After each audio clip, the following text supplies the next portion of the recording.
જય માતાજી મિત્રો, 365 એવરીડે બ્લોગમાં તમારું સ્વાગત છે। અને આજે શનિવાર છે તો અમે હનુમાન દાદાના મંદિરે દર્શન કરવા જઈ રહ્યા છે। દર શનિવારે જઈએ છીએ તો આજે પણ શનિવાર છે તો અમે દર્શન કરવા માટે જઈ રહ્યા છે। તો બ્લોગમાં તમે જોડાઈ રહો, અમે પણ દર્શન કરતા આવ્યા, તમને પણ લાઈવ દર્શન કરાવતા આવીએ। તો બ્લોગની અંદર તમે જોડાઈ રહો। તો મિત્રો હું મંદિરે પહોંચી ગયો છું અને દર્શન કરવા માટે જઈ રહ્યો છું। તમે જોઈ રહ્યા છો તો હું પણ દર્શન કરી લઉં અને તમને પણ લાઈવ દર્શન કરાવી લઉં। તો અહીંયા તમે પણ દર્શન કરી લો અને આજનો આપણો વ્લોગ છે જે એ હનુમાન દાદાનો જ રહેવાનો છે, બીજું કંઈ છે નહીં।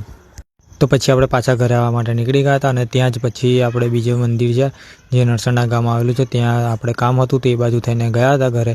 તો ત્યાં શનિદેવ મહારાજના દર્શન કરી લીધા, પછી હનુમાન દાદાના દર્શન પણ ત્યાં કરી લીધા અને પછી તમે મંદિર જોઈ રહ્યા છો, તમને આખું મંદિર આમાં બતાવી દઉં। અને હનુમાન દાદા અને શનિદેવ મહારાજના સાથે સાથે બીજા દેવી દેવતાઓ પણ અહીંયા છે, તેમના પણ તમે લાઈવ દર્શન કરી લો અને વ્લોગની અંદર તમે જોડાઈ રહો। તો ચલો તમને બતાવી દઉં બધાય મંદિરમાં બધે ફરીને કયા દેવી દેવતા છે તો તમે અહીંયા જોઈ લો। આ છે ભોળેનાથ મહારાજ, તમે અહીંયા જોઈ રહ્યા છો।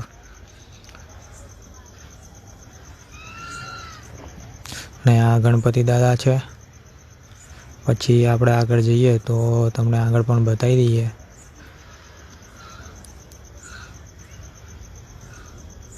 તો અહીંયા માતાજીને એમના છે દર્શન તમે કરી લો અને આ વ્લોગ તમે જોઈ લો આખો।